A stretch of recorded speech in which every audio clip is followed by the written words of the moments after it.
மத்தேயு 17ஆம் அதிகாரம். 6 நாளைக்கு பின்பு இயேசு பேதுருவையும் யாக்கோபையும் அவனுடைய சகோதரனாகிய யோவானையும் கூட்டிக் கொண்டு தனித்திருக்கும்படி உயர்ந்த மலையின் மேல் போய் அவர்களுக்கு முன்பாக மறுரூபமானார். அவர் முகம் சூரியனைப் போல பிரகாசித்தது. அவர் வஸ்திரம் வெளிச்சத்தைப் போல வெண்மையாயிற்று. அப்பொழுது மோசேயும் எலியாவும் அவரோடே பேசுகிறவர்களாக அவர்களுக்கு காணப்பட்டார்கள். அப்பொழுது பேதுரு இயேசுவை நோக்கி, ஆண்டவரே, நாம் இங்கே இருக்கிறது நல்லது. உமக்கு சித்தமானால் இங்கே உமக்கு ஒரு கூடாரமும் மோசேக்கு ஒரு கூடாரமும் எலியாவுக்கு ஒரு கூடாரமுமாக 3 கூடாரங்களை போடுவோம் என்றான்.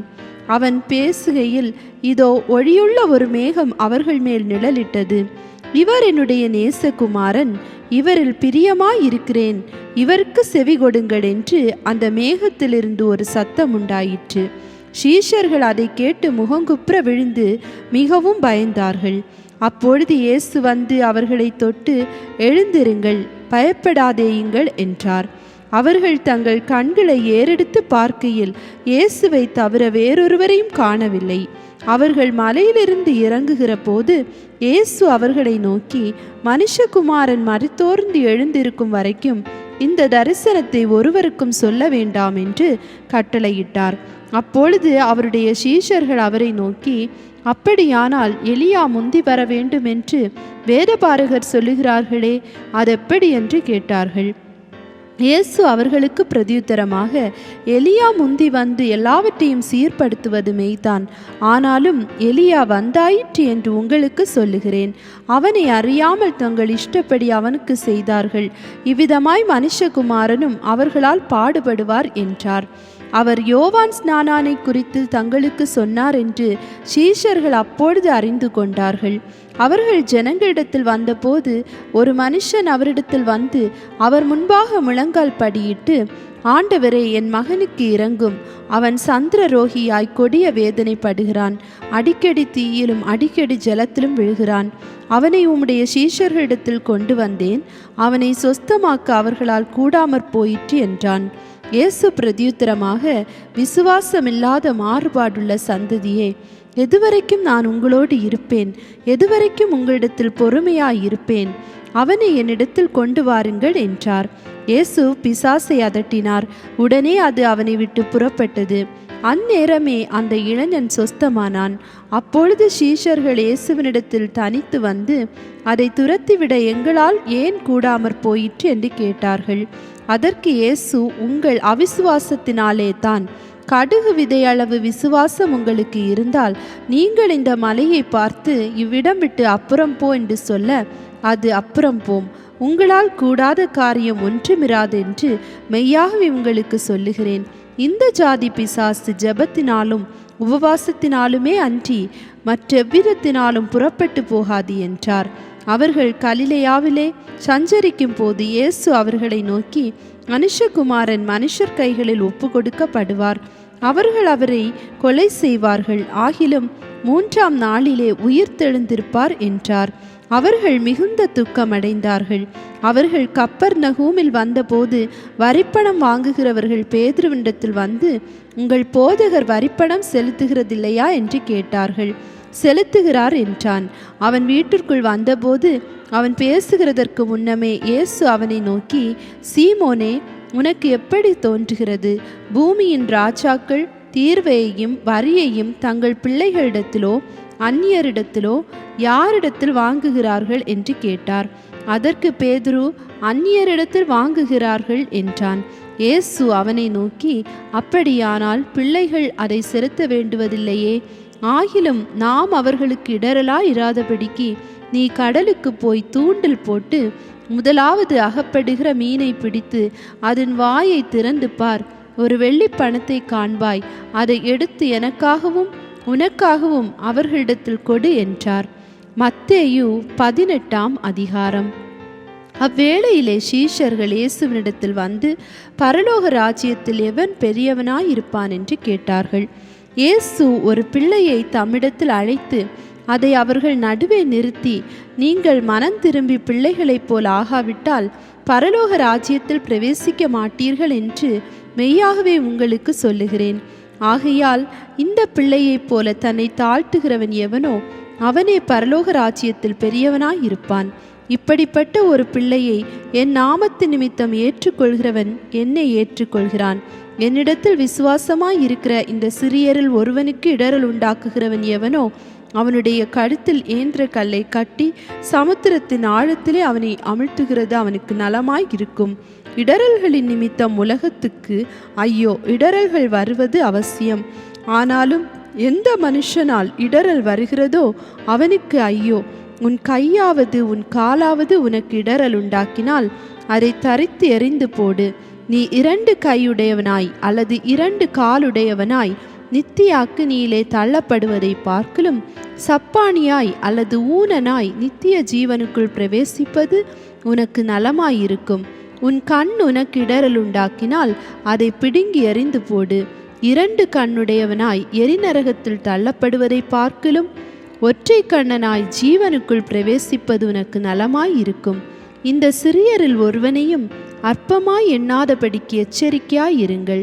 அவர்களுக்குரிய தேவதூதர்கள் பரலோகத்திலே என் பரமபிதாவின் சமூகத்தை எப்போதும் தரிசிக்கிறார்கள் என்று உங்களுக்கு சொல்லுகிறேன். மனுஷகுமாரன் கெட்டு போனதை ரட்சிக்க வந்தார். உங்களுக்கு எப்படி தோன்றுகிறது? ஒரு மனுஷனுக்கு 100 ஆடுகள் இருக்க அவைகளில் ஒன்று சிதறிப்போனால் அவன் மற்ற 99 ஆடுகளையும் மலைகளில் விட்டு போய் சிதறிப்போனதை தேடாமல் இருப்பானோ? அவன் அதை கண்டுபிடித்தால் சிதறிப்போகாத 99 ஆடுகளை குறித்து சந்தோஷப்படுகிறதை பார்க்கிலும் அதை குறித்து அதிகமாய் சந்தோஷப்படுவான் என்று மெய்யாகவே உங்களுக்கு சொல்லுகிறேன். இவ்விதமாக இந்த சிறியரில் ஒருவனாகிலும் கெட்டுப்போவது பரலோகத்தில் இருக்கிற உங்கள் பிதாவின் சித்தமல்ல. உன் சகோதரன் உனக்கு விரோதமாக குற்றம் செய்தால் அவனிடத்தில் போய் நீயும் அவனும் தனித்திருக்கையில் அவன் குற்றத்தை அவனுக்கு உணர்த்து. அவன் உனக்கு செவி கொடுத்தால் உன் சகோதரனை ஆதாயப்படுத்தி கொண்டாய்.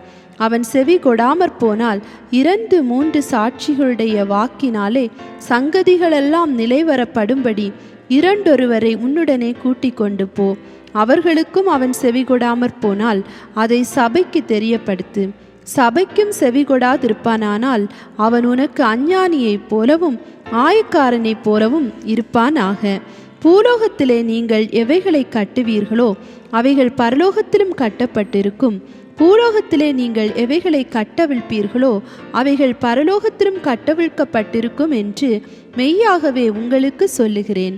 அல்லாமலும் உங்களில் 2 பேர் தாங்கள் வேண்டிக் கொள்ளப் போகிற எந்த காரியத்தை குறித்தாகலும் பூமியிலே ஒருமனப்பட்டிருந்தால் பரலோகத்தில் இருக்கிற என் பிதாவினால் அது அவர்களுக்கு உண்டாகும் என்று உங்களுக்கு சொல்லுகிறேன். ஏனெனில் 2 பேராவது 3 பேராவது என் நாமத்தினாலே எங்கே கூடியிருக்கிறார்களோ அங்கே அவர்கள் நடுவே இருக்கிறேன் என்றார். அப்பொழுது பேதுரு அவரிடத்தில் வந்து, ஆண்டவரே, என் சகோதரன் எனக்கு விரோதமாய் குற்றம் செய்து வந்தால் நான் எத்தனை தரம் மன்னிக்க வேண்டும்? 7 தரம் மட்டுமோ என்று கேட்டான். அதற்கு இயேசு, 7 தரம் மாத்திரமல்ல, 70 தரம் மட்டும் என்று உனக்கு சொல்லுகிறேன். எப்படியெனில் பரலோக ராஜ்யம் தன் ஊழியக்காரரிடத்தில் கணக்கு பார்க்க வேண்டுமென்றிருந்த ஒரு ராஜாவுக்கு ஒப்பாயிருக்கிறது. அவன் கணக்கு பார்க்க தொடங்கின போது 10,000 தாலந்து கடன்பட்டவன் ஒருவனை அவனுக்கு முன்பாக கொண்டு வந்தார்கள். கடனை தீர்க்க அவனுக்கு நிர்வாகமில்லாதபடியால் அவனுடைய ஆண்டவன் அவனையும் அவன் பெண் சாதி பிள்ளைகளையும் அவனுக்கு உண்டான எல்லாவற்றையும் விற்று கடனை தீர்க்கும்படி கட்டளையிட்டான். அப்பொழுது அந்த ஊழியக்காரன் தாழ விழுந்து வணங்கி, ஆண்டவனே, என்னிடத்தில் பொறுமையாயிரும், எல்லாவற்றையும் உமக்கு கொடுத்து தீர்க்கிறேன் என்றான். அந்த ஊழியக்காரனுடைய ஆண்டவன் மனதிறங்கி அவனை விடுதலை பண்ணி கடனையும் அவனுக்கு மன்னித்து விட்டான். அப்படி இருக்க அந்த ஊழியக்காரன் புறப்பட்டு போகையில் தன்னிடத்தில் 100 வெள்ளிப்பணம் கடன்பட்டிருந்தவனாகிய தன் உடன் வேலைக்காரரில் ஒருவனை கண்டு அவனை பிடித்து தொண்டையை நெரித்து, நீ பட்ட கடனை எனக்கு கொடுத்து தீர்க்க வேண்டும் என்றான். அப்பொழுது அவனுடைய உடன் வேலைக்காரன் அவன் காலிலே விழுந்து, என்னிடத்தில் பொறுமையாயிரும், எல்லாவற்றையும் உமக்கு கொடுத்து தீர்க்கிறேன் என்று அவனை வேண்டிக் கொண்டான். அவனோ சம்மதியாமல் போய் அவன் பட்ட கடனை கொடுத்து தீர்க்கும் அளவும் அவனை காவலில் போடுவித்தான். நடந்ததை அவனுடைய உடன் வேலைக்காரர் கண்டு மிகவும் துக்கப்பட்டு ஆண்டவனிடத்தில் வந்து நடந்ததையெல்லாம் அறிவித்தார்கள். அப்பொழுது அவனுடைய ஆண்டவன் அவனை அழைப்பித்து, பொல்லாத ஊழியக்காரனே, நீ என்னை வேண்டிக் கொண்டபடியினால் அந்த கடன் முழுவதையும் உனக்கு மன்னித்து விட்டேன். நான் உனக்கு இறங்குனது போல நீயும் உன் உடன் வேலைக்காரனுக்கு இறங்க வேண்டாமோ என்று சொல்லி அவனுடைய ஆண்டவன் கோபமடைந்து அவன் பட்ட கடனையெல்லாம் தனக்கு கொடுத்து தீர்க்கும் அளவும் உபாதிக்கிறவர்களிடத்தில் அவனை ஒப்பு கொடுத்தான். நீங்களும் அவனவன் தன் சகோதரன் செய்த தப்பிதங்களை மனப்பூர்வமாய் மன்னியாமற் போனால் என் பரம பிதாவும் உங்களுக்கு இப்படியே செய்வார் என்றார். மத்தேயு 19ஆம் அதிகாரம். இயேசு இந்த வசனங்களை சொல்லி முடித்த பின்பு அவர் கலிலேயாவை விட்டு யோர்தானுக்கு அக்கறையான யூதேயாவின் எல்லைகளில் வந்தார். திரளான ஜனங்கள் அவருக்கு பின் சென்றார்கள். அவ்விடத்தில் அவர்களை சொஸ்தமாக்கினார். அப்பொழுது பரிசேயர் அவரை சோதிக்க வேண்டுமென்று அவரிடத்தில் வந்து, புருஷனானவன் தன் மனைவியை எந்த முகாந்திரத்தினால் ஆகிலும் தள்ளிவிடுவது நியாயமா என்று கேட்டார்கள். அவர்களுக்கு அவர் பிரதியுத்தரமாக, ஆதியிலே மனுஷரை உண்டாக்கினவர் அவர்களை ஆணும் பெண்ணுமாக உண்டாக்கினார் என்பதையும், இது நிமித்தம் புருஷனானவன் தன் தகப்பனையும் தாயையும் விட்டு தன் மனைவியோடு இசைந்திருப்பான், அவர்கள் இருவரும் ஒரே மாம்சமாயிருப்பார்கள் என்றும் அவர் சொன்னதையும் நீங்கள் வாசிக்கவில்லையா? இப்படி இருக்கிறபடியினால் அவர்கள் இருவராயிராமல் ஒரே மாம்சமாயிருக்கிறார்கள். ஆகையால் தேவன் இணைத்ததை மனுஷன் பிரிக்காதிருக்க கடவன் என்றார். அதற்கு அவர்கள், அப்படியானால் தள்ளுதற் சீட்டை கொடுத்து அவளை தள்ளிவிடலாம் என்று மோசே ஏன் கட்டளையிட்டார் என்றார்கள். அதற்கு அவர், உங்கள் மனைவிகளை தள்ளிவிடலாம் என்று உங்கள் இருதய கடினத்தின் நிமித்தம் மோசே உங்களுக்கு இடம் கொடுத்தார். ஆதி முதலாய் அப்படி இருக்கவில்லை. ஆதலால் எவனாகிலும் தன் மனைவி வேசித்தனம் செய்தது நிமித்தமே அன்றி அவளை தள்ளிவிட்டு வேறொருத்தியை விவாகம் பண்ணினால் அவன் விபச்சாரம் செய்கிறவனாய் இருப்பான். தள்ளிவிடப்பட்டவளை விவாகம் பண்ணுகிறவனும் விபச்சாரம் செய்கிறவனாய் இருப்பான் என்று உங்களுக்கு சொல்லுகிறேன் என்றார். அவருடைய சீஷர்கள் அவரை நோக்கி, மனைவியை பற்றி புருஷனுடைய காரியம் இப்படி இருந்தால் விவாகம் பண்ணுகிறது நல்லதல்ல என்றார்கள். அதற்கு அவர், வரம் பெற்றவர்களே தவிர மற்றவர்களை இந்த வசனத்தை ஏற்றுக்கொள்ள மாட்டார்கள். தாயின் வயிற்றிலிருந்து அன்னகர்களாய் பிறந்தவர்களும் உண்டு, மனுஷர்களால் அன்னகர்களாக்கப்பட்டவர்களும் உண்டு. பரலோக ராஜ்யத்தின் நிமித்தம் தங்களை அன்னகர்களாக்கி கொண்டவர்களும் உண்டு. இதை ஏற்றுக்கொள்ள வல்லவன் ஏற்றுக்கொள்ள கடவன் என்றார். அப்பொழுது சிறு பிள்ளைகளின் மேல் அவர் கைகளை வைத்து ஜெபம் பண்ணும்படிக்கு அவர்களை அவரிடத்தில் கொண்டு வந்தார்கள். கொண்டு வந்தவர்களை சீஷர்கள் அதட்டினார்கள்.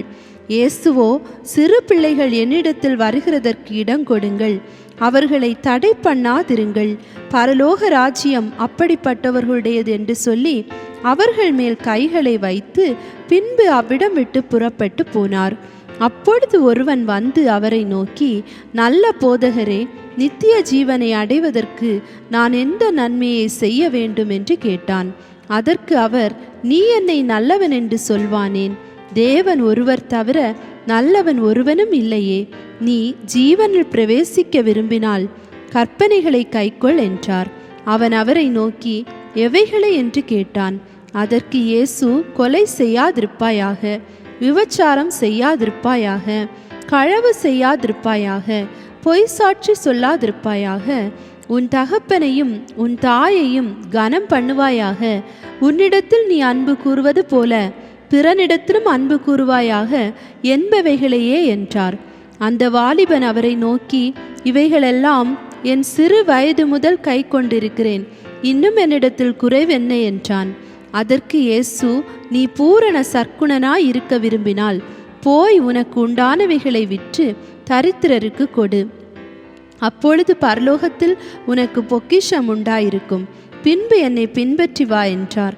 அந்த வாலிபன் மிகுந்த ஆஸ்தி உள்ளவனாய் இருந்தபடியால் இந்த வார்த்தையை கேட்டபொழுது துக்கமடைந்தவனாய் போய்விட்டான். அப்பொழுது இயேசு தம்முடைய சீஷர்களை நோக்கி, ஐஸ்வர்யவான் பரலோக ராஜ்யத்தில் பிரவேசிப்பது அரிதென்று மெய்யாகவே உங்களுக்கு சொல்லுகிறேன். மேலும் ஐஸ்வர்யவான் தேவனுடைய ராஜ்யத்தில் பிரவேசிப்பதை பார்க்கலும் ஒட்டகமானது ஊசியின் காதிலே நுழைவது எளிதாயிருக்கும் என்று உங்களுக்கு சொல்லுகிறேன் என்றார். அவருடைய சீஷர்கள் அதை கேட்டு மிகவும் ஆச்சரியப்பட்டு, அப்படியானால் யார் ரட்சிக்கப்படக்கூடும் என்றார்கள். இயேசு அவர்களை பார்த்து, மனுஷரால் இது கூடாததுதான், தேவனாலே எல்லாம் கூடும் என்றார். அப்பொழுது பேதுரு அவரை நோக்கி, இதோ நாங்கள் எல்லாவற்றையும் விட்டு உம்மை பின்பற்றினோமே, எங்களுக்கு என்ன கிடைக்கும் என்றான். அதற்கு இயேசு, மறுஜென்ம காலத்திலே மனுஷகுமாரன் தம்முடைய மகிமை உள்ள சிங்காசனத்தின் மேல் வீற்றிருக்கும் போது என்னை பின்பற்றின நீங்களும் இஸ்ரவேலின் 12 கோத்திரங்களையும் நியாயம் தீர்க்கிறவர்களாக 12 சிங்காசனங்களின் மேல் வீற்றிருப்பீர்கள் என்று மெய்யாகவே உங்களுக்கு சொல்லுகிறேன். என் நாமத்தின் நிமித்தம் வீட்டையாவது சகோதரரையாவது சகோதரிகளையாவது தகப்பனையாவது தாயையாவது மனைவியையாவது பிள்ளைகளையாவது நிலங்களையாவது விட்டவன் எவனோ அவன் 100 தனையாய் அடைந்து நித்திய ஜீவனையும் சுதந்தரித்து கொள்ளுவான். ஆகிலும் முந்தினோர் அநேகர் பிந்தினோராயும் பிந்தினோர் அநேகர் முந்தினோராயும் இருப்பார்கள் என்றார். மத்தேயு 20ஆம் அதிகாரம். பரலோக ராஜ்யம் வீட்டஜமானாகிய ஒரு மனுஷனுக்கு ஒப்பாய் இருக்கிறது. அவன் தன் திராட்சை தோட்டத்துக்கு வேலையாட்களை அமர்த்த அதிகாலையில் புறப்பட்டான். வேலையாட்களுடன் நாளொன்றுக்கு 1 பணம் கூலி பேசி அவர்களை தன் திராட்சை தோட்டத்துக்கு அனுப்பினான். 3ஆம் மணி வேளையிலும் அவன் புறப்பட்டு போய் கடைத்தெருவிலே சும்மா நிற்கிற வேறு சிலரை கண்டு, நீங்களும் திராட்சை தோட்டத்துக்கு போங்கள், நியாயமானபடி உங்களுக்கு கூலி கொடுப்பேன் என்றான். அவர்களும் போனார்கள். மறுபடியும் 6ஆம் 9ஆம் மணி வேளையிலும் அவன் போய் அப்படியே செய்தான். 11ஆம் மணி வேளையிலும் அவன் போய் சும்மா நிற்கிற வேறு சிலரை கண்டு, நீங்கள் பகல் முழுவதும் இங்கே சும்மா நிற்கிறது என்ன என்று கேட்டான். அதற்கு அவர்கள், ஒருவரும் எங்களுக்கு வேலையிடவில்லை என்றார்கள். அவன் அவர்களை நோக்கி, நீங்களும் திராட்சை தோட்டத்துக்கு போங்கள், நியாயமானபடி கூலி பெற்றுக்கொள்வீர்கள் என்றான். சாயங்காலத்தில் திராட்சை தோட்டத்துக்கு எஜமான் தன் காரியக்காரனை நோக்கி, நீ வேலையாட்களை அழைத்து பிந்தி வந்தவர்கள் தொடங்கி முந்தி வந்தவர்கள் வரைக்கும் அவர்களுக்கு கூலி கொடு என்றான். அப்பொழுது 11ஆம் மணி வேளையில் வேலை அமர்த்தப்பட்டவர்கள் வந்து ஆளுக்கு ஒவ்வொரு பணம் வாங்கினார்கள். முந்தி அமர்த்தப்பட்டவர்கள் வந்து தங்களுக்கு அதிக கூலி கிடைக்கும் என்று எண்ணினார்கள். அவர்களும் ஆளுக்கு ஒவ்வொரு பணம் வாங்கினார்கள். வாங்கி கொண்டு வீட்டெஜமானை நோக்கி, பிந்தி வந்தவர்களாகிய இவர்கள் 1 மணி நேரம் மாத்திரம் வேலை செய்தார்கள். பகலின் கஷ்டத்தையும் வெயிலின் உஷ்ணத்தையும் சகித்த எங்களுக்கு இவர்களை சமமாக்கினீரே என்று முறுமுறுத்தார்கள். அவர்களில் ஒருவனுக்கு அவன் பிரதியுத்தரமாக, சிநேகிதனே, நான் உனக்கு அநியாயம் செய்யவில்லை. நீ என்னிடத்தில் 1 பணத்துக்கு சம்மதிக்கவில்லையா? உன்னுடையதை நீ வாங்கி கொண்டு போ. உனக்கு கொடுத்தது போல பிந்தி வந்தவனாகிய இவனுக்கும் கொடுப்பது என்னுடைய இஷ்டம். என்னுடையதை என் இஷ்டப்படி செய்ய எனக்கு அதிகாரம் இல்லையா? நான் தயாளனாய் இருக்கிறபடியால் நீ வன்கண்ணனாய் இருக்கலாமா என்றான். இவ்விதமாக பிந்தினோர் முந்தினோராயும் முந்தினோர் பிந்தினோராயும் இருப்பார்கள். அழைக்கப்பட்டவர்கள் அநேகர், தெரிந்து கொள்ளப்பட்டவர்களோ சிலர் என்றார். இயேசு எருசலேமுக்கு போகும்போது வழியிலே 12 சீஷரையும் தனியே அழைத்து, இதோ எருசலேமுக்கு போகிறோம். மனுஷகுமாரன் பிரதான ஆசாரியரிடத்திலும் வேத பாரகரிடத்திலும் ஒப்பு கொடுக்கப்படுவார். அவர்கள் அவரை மரண ஆக்கினைக்குள்ளாக தீர்த்து அவரை பரியாசம் பண்ணவும் வாரினால் அடிக்கவும் சிலுவையில் அறையவும் புறஜாதியாரிடத்தில் ஒப்பு கொடுப்பார்கள். ஆகிலும் 3ஆம் நாளிலே அவர் உயிரோடு எழுந்திருப்பார் என்றார். அப்பொழுது செபதேயுவின் குமாரருடைய தாய் தன் குமாரரோடு கூட அவரிடத்தில் வந்து அவரை பணிந்து கொண்டு, உம்மிடத்தில் ஒரு விண்ணப்பம் பண்ண வேண்டும் என்றாள். அவர் அவளை நோக்கி, உனக்கு என்ன வேண்டும் என்று கேட்டார். அதற்கு அவள், உம்முடைய ராஜ்யத்திலே என் குமாரராகிய 2 பேரில் ஒருவன் உமது வலது பாரிசத்திலும் ஒருவன் உமது இடது பாரிசத்திலும் உட்கார்ந்திருக்கும்படி அருள் செய்ய வேண்டும் என்றாள். இயேசு பிரதியுத்தரமாக, நீங்கள் கேட்டுக்கொள்கிறது இன்னதென்று உங்களுக்கு தெரியவில்லை. நான் குடிக்கும் பாத்திரத்தில் நீங்கள் குடிக்கவும் நான் பெறும் ஸ்நானத்தை நீங்கள் பெறவும் உங்களால் கூடுமா என்றார். அதற்கு அவர்கள் கூடும் என்றார்கள். அவர் அவர்களை நோக்கி, என் பாத்திரத்தில் நீங்கள் குடிப்பீர்கள், நான் பெறும் ஸ்நானத்தையும் நீங்கள் பெறுவீர்கள். ஆனாலும் என் வலது பாரிசத்திலும் என் இடது பாரிசத்திலும் உட்கார்ந்திருக்கும்படி என் பிதாவினால் எவர்களுக்கு ஆயத்தம் பண்ணப்பட்டிருக்கிறதோ அவர்களுக்கே அல்லாமல் மற்றொருவருக்கும் அதை அருளுவது என் காரியமல்ல என்றார். மற்ற 10 பேரும் அதை கேட்டு அந்த 2 சகோதரர் பேரிலும் எரிச்சலானார்கள். அப்பொழுது இயேசு அவர்களை கிட்ட வர செய்து, புறஜாதியாருடைய அதிகாரிகள் அவர்களை இருமாப்பாய் ஆளுகிறார்கள் என்றும் பெரியவர்கள் அவர்கள் மேல் கடினமாய் அதிகாரம் செலுத்துகிறார்கள் என்றும் நீங்கள் அறிந்திருக்கிறீர்கள். உங்களுக்குள்ளே அப்படி இருக்கலாகாது. உங்களில் எவனாகிலும் பெரியவனாய் இருக்க விரும்பினால் அவன் உங்களுக்கு பணிவிடைக்காரனாய் இருக்க கடவன். உங்களில் எவனாகிலும் முதன்மையானவனாய் இருக்க விரும்பினால் அவன் உங்களுக்கு ஊழியக்காரனாய் இருக்க கடவன். அப்படியே மனுஷகுமாரனும் ஊழியம் கொள்ளும்படி வராமல் ஊழியம் செய்யவும் அநேகரை மீட்கும் பொருளாக தம்முடைய ஜீவனை கொடுக்கவும் வந்தார் என்றார். அவர்கள் எரிகோவிலிருந்து புறப்பட்டு போகையில் திரளான ஜனங்கள் அவருக்கு பின் சென்றார்கள். அப்பொழுது வழி அருகே உட்கார்ந்திருந்த 2 குருடர் இயேசு அவ்வழியே வருகிறார் என்று கேள்விப்பட்டு, ஆண்டவரே, தாவீதின் குமாரனே, எங்களுக்கு இரங்கும் என்று கூப்பிட்டார்கள். அவர்கள் பேசாதிருக்கும்படி ஜனங்கள் அவர்களை அதட்டினார்கள். அவர்களோ, ஆண்டவரே, தாவீதின் குமாரனே, எங்களுக்கு இரங்கும் என்று அதிகமாய் கூப்பிட்டார்கள். இயேசு நின்று அவர்களை தம்மிடத்தில் அழைத்து, நான் உங்களுக்கு என்ன செய்ய வேண்டும் என்றிருக்கிறீர்கள் என்றார். அதற்கு அவர்கள், ஆண்டவரே, எங்கள் கண்களை திறக்க வேண்டும் என்றார்கள். இயேசு மனதுருகி அவர்கள் கண்களை தொட்டார். உடனே அவர்கள் பார்வையடைந்து அவருக்கு பின் சென்றார்கள்.